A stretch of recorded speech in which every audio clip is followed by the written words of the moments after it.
منا ومنكم تقبل يا كريم. أعوذ بالله من الشيطان الرجيم. بسم الله الرحمن الرحيم. ولقد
Bismillahirrahmanirrahim.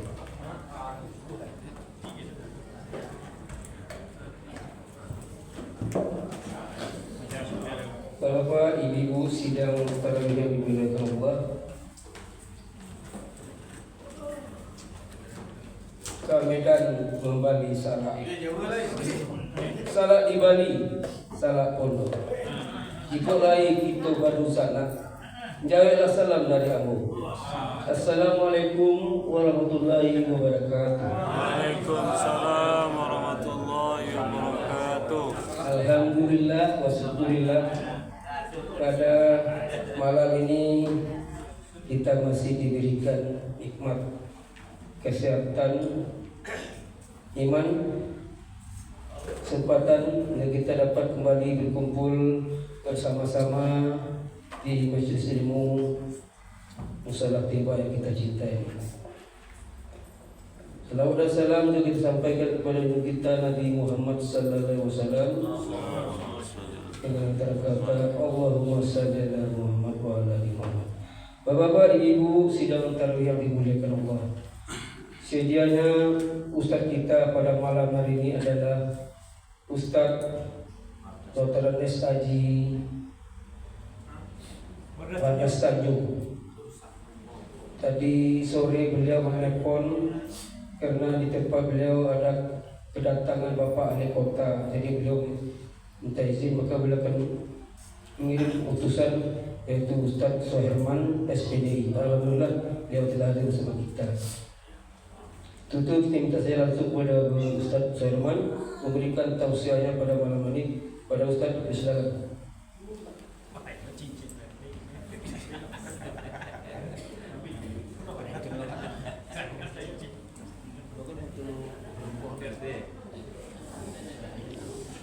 Lah lamo dak karibu basebo durian gadang, lah lamo dak basebo di bulan Ramadan.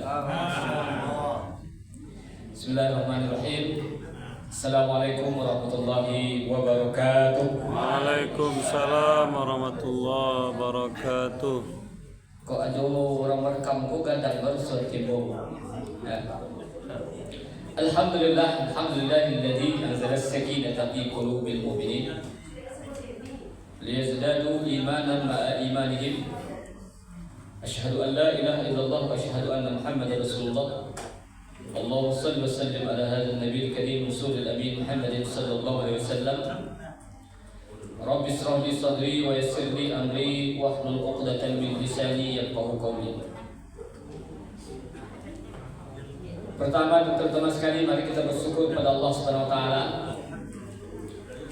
atas segala nikmat yang Allah berikan kepada kita. Sungguh terlalu banyak nikmat Allah yang kita terima dan yang kita rasakan dalam kehidupan kita sehari-hari. Sehingga dalam sebuah ayat dikatakan, wa in ta'uddu ni'matallahi la tuhsuha. Dan jika sekiranya kamu menghitung nikmat Allah, pasti kamu tidak akan mungkin dapat menghitungnya. Dan ini merupakan kebenaran mutlak. Kalau ada orang yang mau menghitung nikmat Allah atau mau menciptakan alat yang bisa digunakan untuk menghitung nikmat Allah, mungkin alatnya sudah rusak, tetapi nikmat Allah belum juga selesai dan dapat dihitung. Salawat beriringan salam tak lupa pula kita hadiahkan buat junjungan alam, yakni Nabi besar kita Muhammad sallallahu alaihi wasallam, yang ucapan Allahumma shalli ala sayyidina Muhammad wa ala ali Muhammad. Rasulullah yang sampai detik akhir dari kehidupan beliau masih keluar dari lisan yang beliau yang mulia kata-kata ummati, ummati, ummati. Maka berbahagialah orang-orang yang pernah bertemu dengan Rasulullah lalu mereka beriman.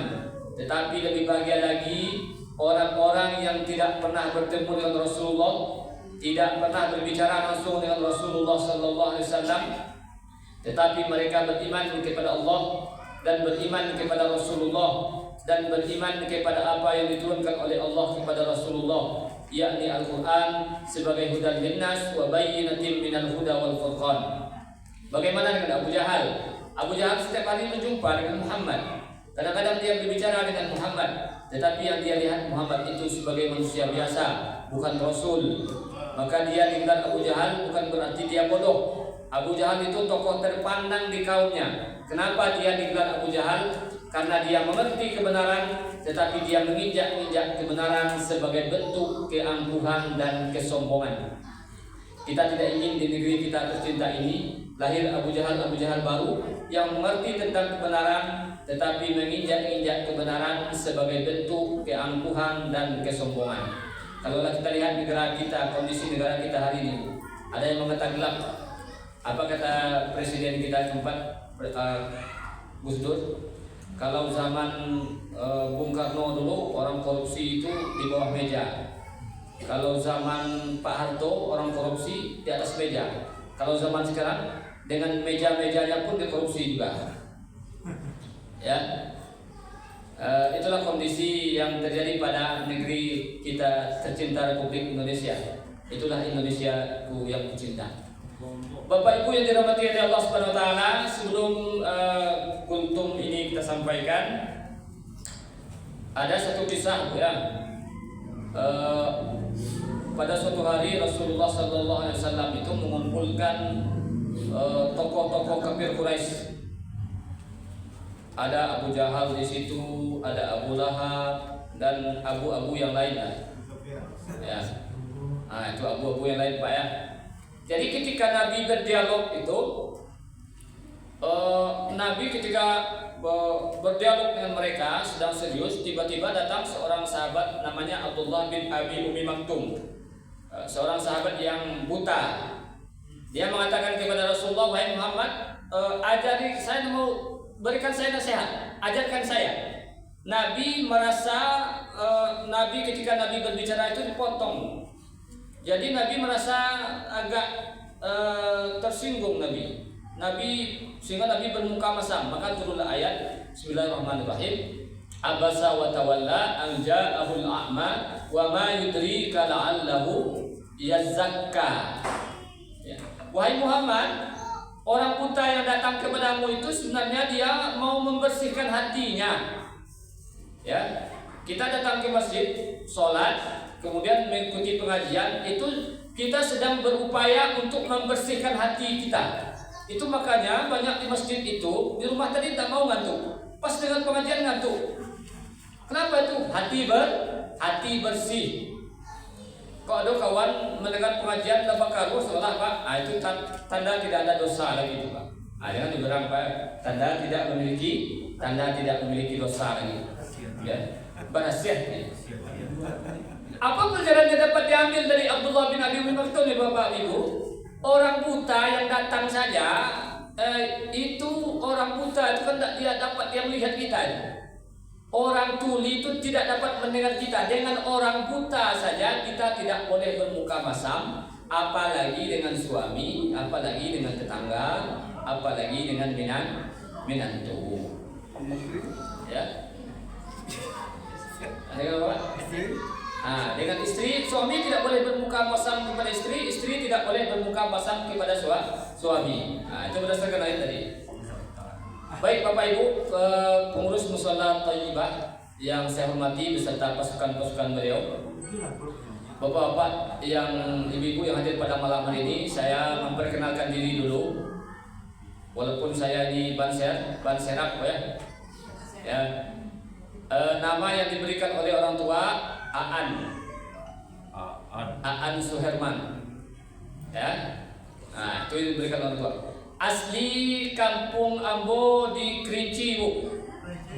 Kalau ada orang Kerinci di kampung Ambo, walaupun miskin mana kayo yo, galanya kayo, ya galanya kayo, walaupun miskin apa galanya kayo. Ada orang Kerinci kan? Di Ambo Sapo terkait tubuh Ambo Sapo karena jamaah kok ada yang segrup dengan WA Jawa, tapi tak pernah masuk puluh. Padahal segrup WA Jawa, ya, tapi tak pernah masuk puluh. Pokoknya masuk puluh ini. Di belakang ada yo namanya Pak Irfan Hugo.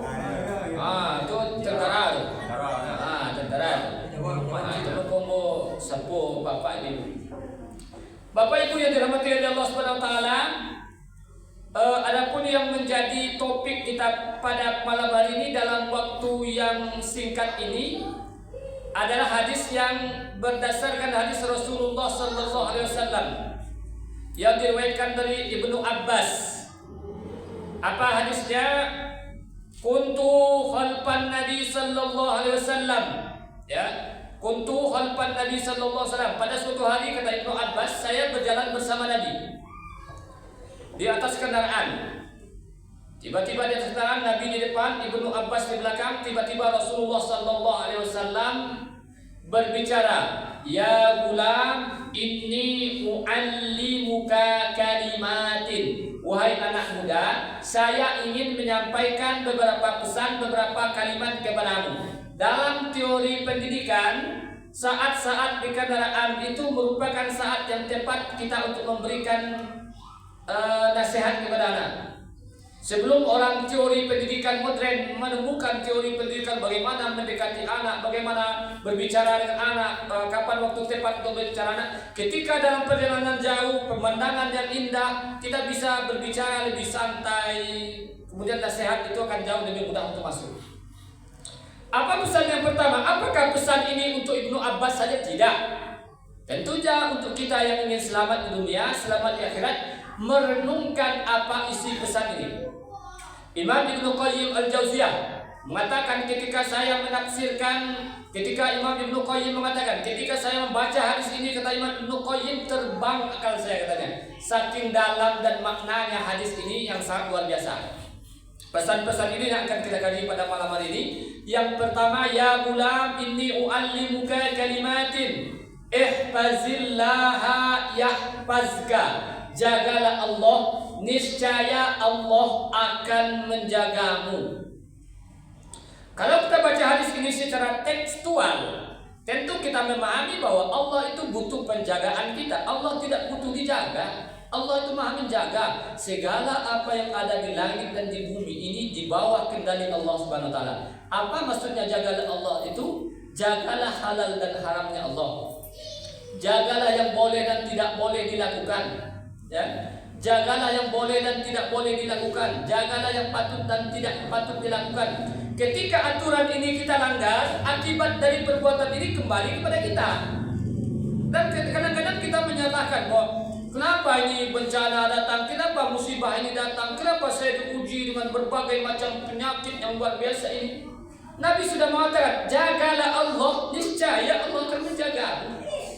Contoh, ibu asam lambung. Apa kata dokter, Bu? Ibu tak boleh makan jeruk ya, ini mengandung asam. Ibu pergi ke pasar Steba, dibeli jeruk juga 2 kilo, dimakan langsung pingsan insya-Allah. Ya.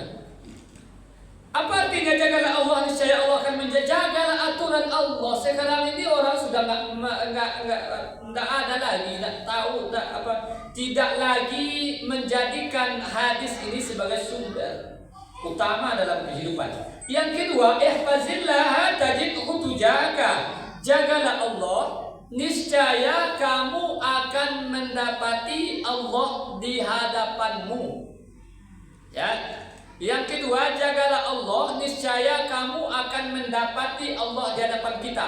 Kapan kita benar-benar merasakan bahwa Allah itu benar-benar ada?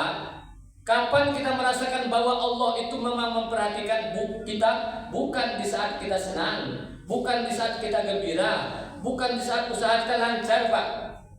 Tetapi ketika kita dijatuhkan orang, dijauhkan orang, dihinakan orang, maka di sanalah letaknya kita angkat tangan kepada Allah Subhanahu wa taala, maka Allah akan menolong kita keluar dari segala permasalahan yang kita hadapi. Nio menangis awak dagae. Nio minta tolong, tak ada tempat minta tolong. Nio curhat, kawan lah meninggal adalah. Apa yang bisa kita lakukan? Ya? Yang bisa kita lakukan adalah mengangkat tangan mohon kepada Allah, ya Allah, tunjukkanlah kekuasaanmu, berikanlah jalan dalam kehidupanku, arahkanlah aku kepada jalan yang baik, maka Allah akan menolong kita. Wa idza sa'alaka 'ibadi anni fa inni qarib ujibu da'watad da'i idza da'an falyastajibu li wal yu'minu bi la'allahum yarshudun. Yang ketiga, Idza sta'anta fasta'illah, fa idza sta'anta fasta'in billah. Jika kamu memohon, memohonlah kepada Allah. Ya. Yang keempat, idza sa'alta fas'alillah. Jika kamu meminta tolong, mintalah tolong kepada Allah. Kepada siapa kita minta tolong? Kepada Allah. Maka dari 4 poin hadis ini, jagalah Allah, niscaya Allah akan menjagamu. Jagalah Allah, niscaya kamu akan mendapati Allah di hadapanmu. Kalau memohon, memohonlah kepada Allah. Kalau meminta tolong, mintalah tolong kepada Allah. Ada 4 ibadah yang semestinya menjadi amal prioritas. Ibu ya. Kalau kita belum, mungkin di sekolah orang komplek berhaji saja Pak ya, atau umroh. Ya, kalau kita belum bisa berhaji karena uang kita terbatas, kalau kita belum bisa umroh karena uang kita terbatas, boleh kita tabung dulu. Tetapi 3 amal ibadah ini tidak boleh kita jadikan ibadah nomor 2. 3 amal ibadah ini mesti ada dalam setiap hadir dalam setiap kehidupan kita, dalam hari-hari kita menjalani kehidupan ini. Apa yang pertama? Yang pertama, ibadah yang tidak boleh disepelekan adalah ibadah sholat. Ini merupakan ibadah yang tidak boleh kita jadikan nomor 2. Ya. Ibadah sholat merupakan ibadah yang tidak boleh kita jadikan nomor 2. Apa kata hadis Rasulullah SAW? At-tahuru satrul iman, as-sholatu nurun. Bapak datang dari rumah ke sini itu karena mata kita atau karena cahaya? Coba dimatikan lampu semua di sini, masuk Bapak ke dalam, nak tantuk Bapak ke diam. Nah, kenapa? Dalam kehidupan ini kata Rasulullah SAW, at-tahuru satrul iman, as-sholatu nurun. Salat itu adalah cahaya.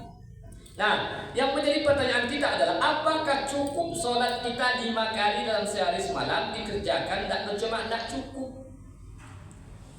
Dalam kehidupan kita ini kita seperti orang mendaki, Bapak Ibu, mendaki perbukitan. Semakin tinggi bukit yang kita daki, kita membutuhkan napas yang panjang, kita membutuhkan kekuatan yang kuat.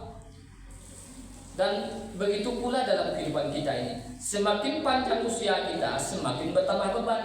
Semakin banyak tambah anak, bertambah beban. Anak sekolah SMP bertambah beban, naik SMA bertambah beban. Maka untuk meringankan beban-beban itu agar kita kuat untuk memikul beban itu, maka kita membutuhkan satu kekuatan. Kekuatan itu ada dalam diri kita, bukan di luar diri kita. Dan kekuatan inilah yang dinamakan dengan kekuatan ibadah.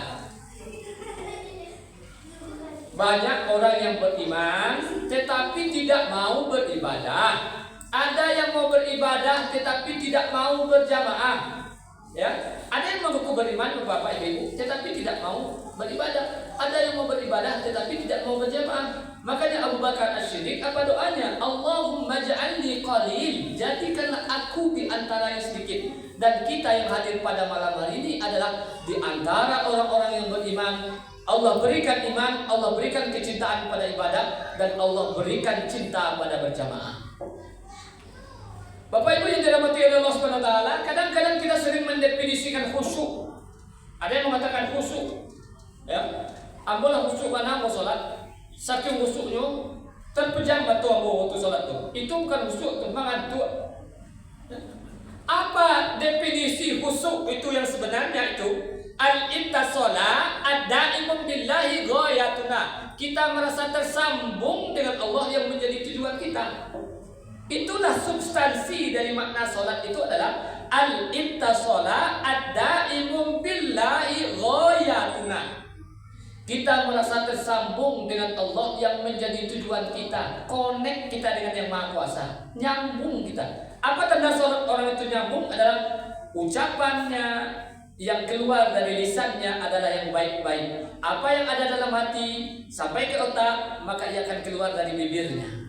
Makanya hadis Rasulullah mengatakan, "Man kana yu'minu billahi wal yawmil akhir falyakul khairan aw liyasmut."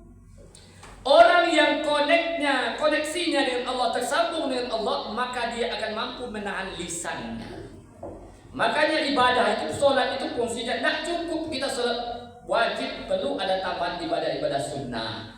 Ya, kadang-kadang Pak kita didoktrin atau pengertian sunnah itu dari masa kita dari kecil sampai sekarang itu saja pengertiannya Pak. Ini yang menyebabkan anak-anak kita mengabaikan sunnah. Apa itu salat? Apa itu sunnah? Sunnah itu dikerjakan mendapat pahala, tidak dikerjakan tidak apa-apa. Banyak yang menyepelekan sunnah akibat kita mengajarkan kepada anak kita pengertian sunnah itu seperti itu. Sunnah itu adalah sunnah muakkad, adalah sesuatu yang mendekati wajib. Kalau kita memahami bahwa sunnah itu pengertiannya berarti terlalu sepele. Kenapa Rasulullah sampai bengkak kakinya?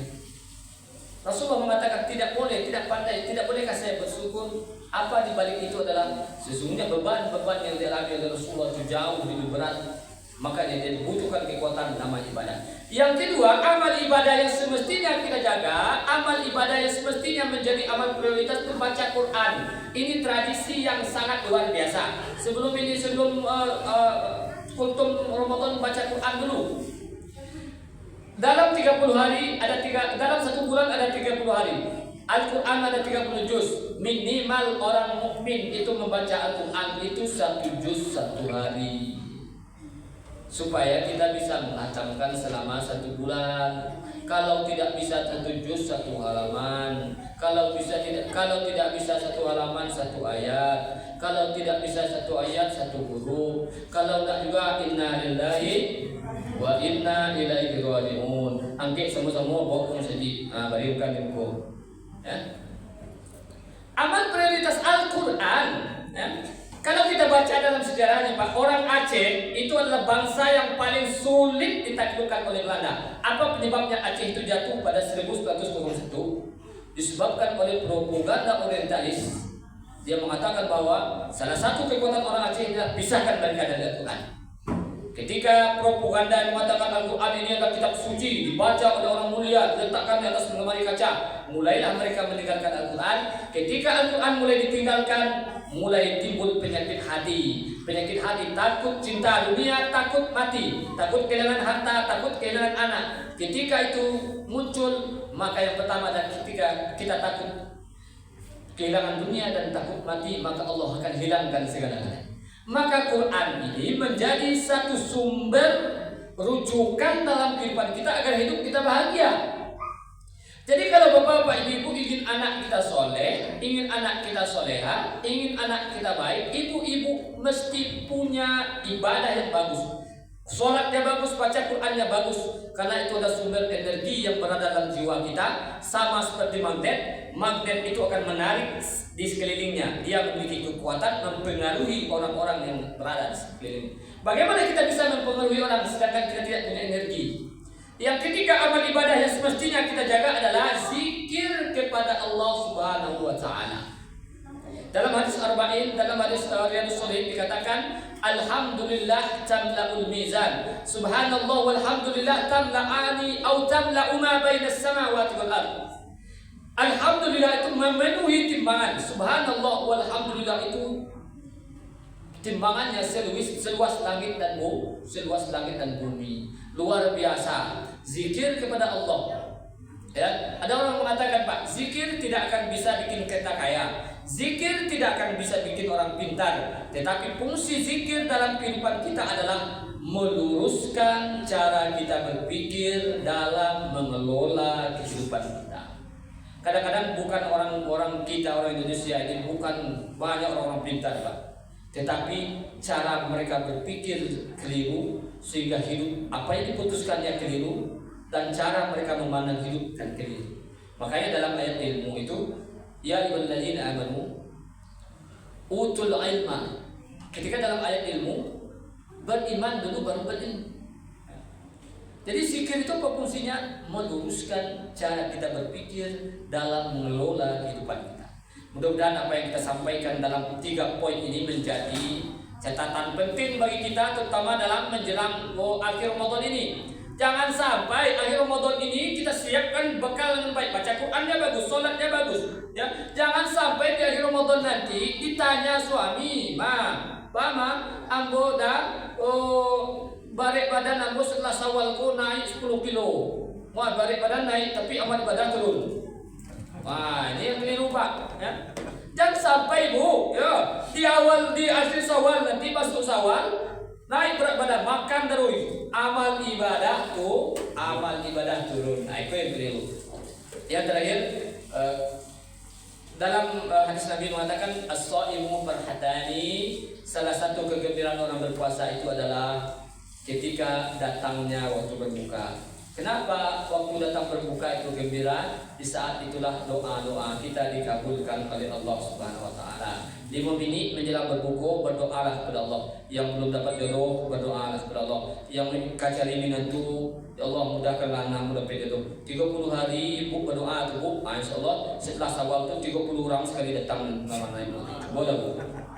Ya, 30 hari itu sih doa ya Pak. Ya, menjelang berbuka tu ya Allah mudahkanlah anakmu dapat jodoh. Isu itu juga doa. Isu itu juga doanya. 30 hari itu sih doanya. Setelah Syawal 30 orang sekali datang melamar anak ibu itu. Dengan berbagai macam profesi. Tapi apa Pak jangan doa tu Pak ya. Bertambah cek lain, bertambah cek lain 30 hari Pak. Aku jadi itu. Wassalamualaikum warahmatullahi wabarakatuh. Waalaikumsalam warahmatullahi wabarakatuh.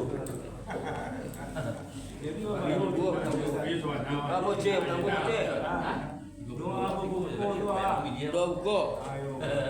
Baru aku buka Ustaz. 30 menit doa buka.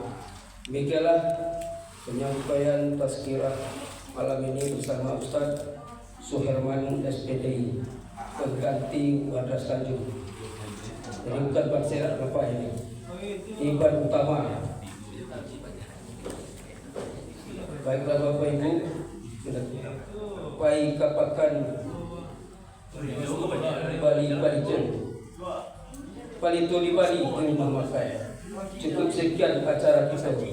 Salah cukup jaga mohon dimaafkan. Jadi kurang mohon maaf dan besok pagi Ustaz kita Joni Al-Anas MA. Joni Al-Anas MA. Ini orang Pagang ya. Ustaz orang Pagang, orang kampung awak. Demikian kurang mohon maaf. Assalamualaikum warahmatullahi wabarakatuh. Waalaikumsalam warahmatullahi wabarakatuh.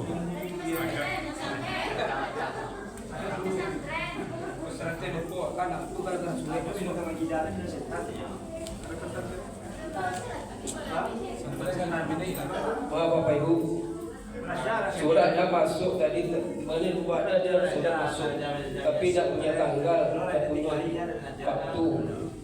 Jadi bagaimana kita kasih kesempatan kepada anak sekolah? Anak sekolah saya.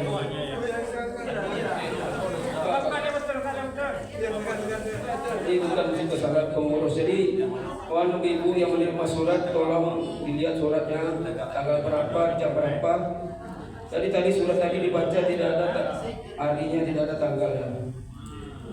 Nah, jadi itu ini maka terlewatlah anak kita ini. Itu kita minta kepada anak kita, pada anak kita dari sekolah dari apa nih? Pesantren di mana? Ya silakan. Ini suratnya kalau kata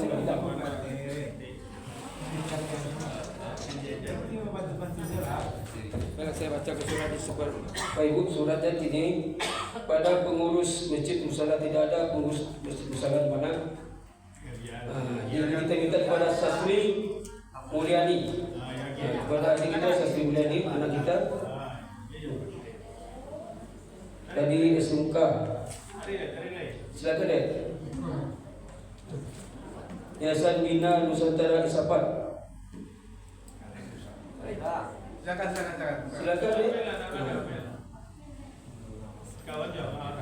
Jadi jarak kepada jemaah yang menerima surat, nanti kalau ada surat tolong sampaikan dengan segera.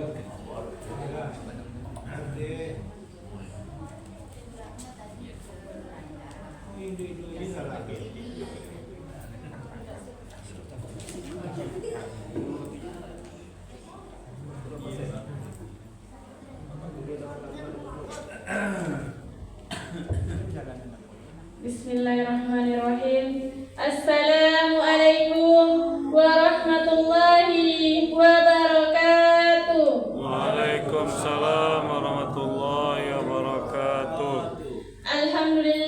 Alhamdulillahirabbil alamin. Wassalatu wassalamu ala asrofil anbiya'i wal mursalin wa ala alihi wa ashabihi rasulillahi ajma'in. Asyhadu an la ilaha illallah wa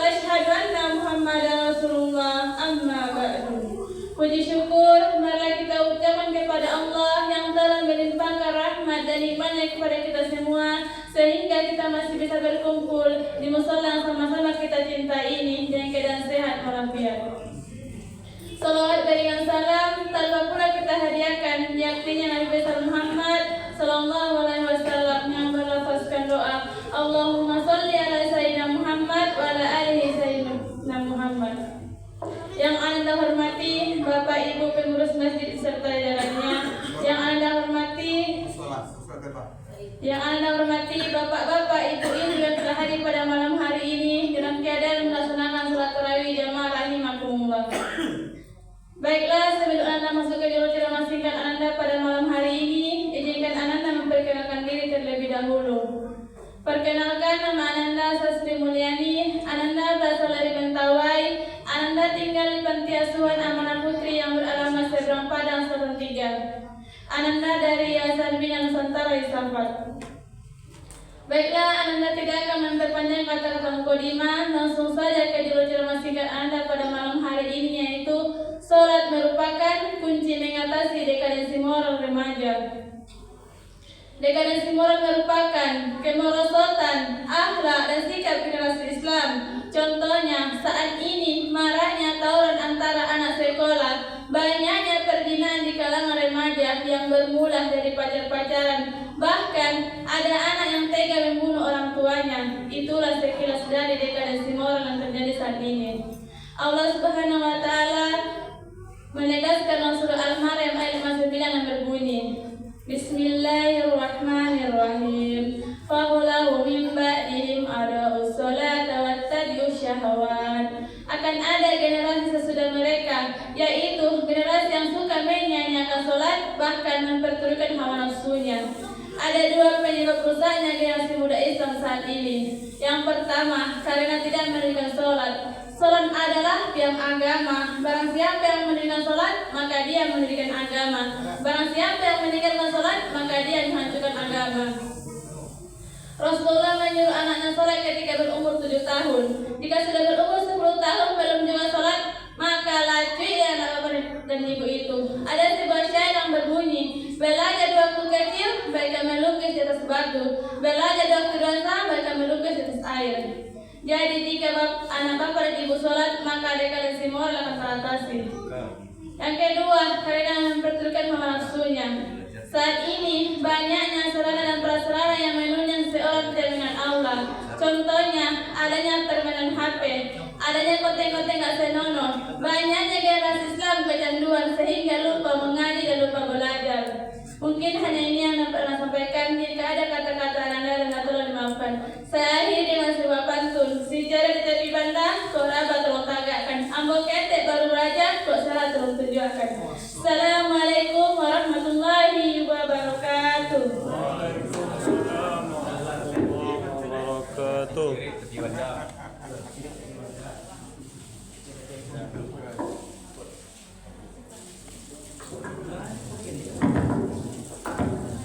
Demikian dari ibu, bapak, siswa dari Asafat yang telah berikan tafsirnya pada malam ini. Demikian Guru Irian, Guru Cendrawasih. Demikian, terima kasih. Assalamualaikum warahmatullahi wabarakatuh. Waalaikumsalam warahmatullahi wabarakatuh.